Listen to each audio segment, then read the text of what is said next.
A multi-year change project across the organization will be overwhelming. But if you break it down into bite-sized chunks, you give people who are the most responsible in their area to have a sign of success in those areas, will play to their strengths, guys. Hear your team out. I don't get it, I don't like it, I don't like you. Couldn't stand him, that boss makes me sick. The first of these arises from the content of the change, and it can't be addressed, or it can be addressed through explanation. So you've got to invest time, you've got to hear where people are coming from. And what Maxwell says you need to do during times of change is you've got to build a connection. There's got to be some investment where people say, hey, I understand where you're at. You're going to get emotional reactions. You're going to get this sense of, what, I've seen this before and it hasn't really worked. So you got to overcome this resistance, and it requires you to be this empathetic listener. You've got to be able to ask the right questions, but most importantly, you've got to be a really good listener. So the person who's responding to you says, well, at least my voice is heard. And when you could follow up with that person 2 days later and saying, Stuart, will you come into my office a second? You raised a good question there when I was putting forth my ideas for change. And your question, well, I've reflected on it. Here's where I think we can actually take on board some of your feedback. Will you be my champion and lead this initiative going forward? Can you imagine how Stuart feels now? He was somebody who was against it, but he's raised an objection. You've taken the objection on board, you've changed the project around, you're going to take this, now you put it back into the ball court in Stuart's hand. Not only is that empowering, but it's actually showing that the guy has got respect for Stuart, that he's able to do a job. So that's how you play to people's strengths. You reverse the flow, guys. The fatal conceit of senior management is that the attempt to drive change by relying solely on top-down, and it's not true. You've got to be thinking about working from bottom up, and what I call this thing of co-creation, where you get people on board by investing in your vision early.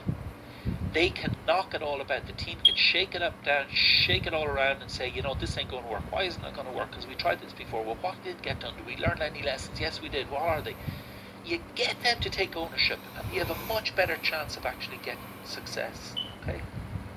So tell it like it is, break it into manageable chunks, hear your team out, and then co-create, guys. Can you do that? Do you think you can do that, guys?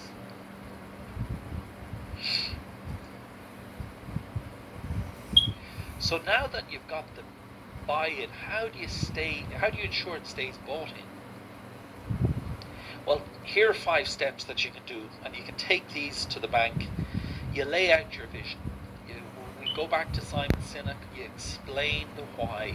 You clearly state what's changing and why. You show employees where you are today and where you intend to be tomorrow.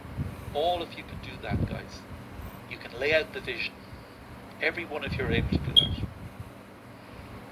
Then you personalize the tasks. It's going back to this idea of breaking it into manageable chunks, but not only is it manageable chunks, but you're also identifying your key players and you're playing to their strengths, and you're going to give them a piece of the project plan that focuses on their strengths. I've talked about how in learning and development, one of the key things you can bring to a business is looking for people's, what do they enjoy doing at work? Where are their strengths? And why don't you give people opportunities if they don't have the chance to engage their strengths in a particular role? Well, why not get them to swap roles with another person who may just happen to have the strengths for that role? And it doesn't cost anymore, because you can just say, guys, I'm moving you around, you both get the paid work, but you're going to do something that you enjoy. So you can do things that are, use mobility in job sharing, giving people the opportunity to do short-term breaks in other people's roles for 2 or 3 months, and you give them the opportunity to experience something that they enjoy. And then if it works out, you've got a whole new career lined up for you. So you personalize the tasks, it's focused on strengths, and you assign them to their strengths. Why would you assign a piece of work to a person who's weak in the task? Why in God's name would you even attempt to do But there are so many managers who don't even know what their team's strengths and weaknesses are.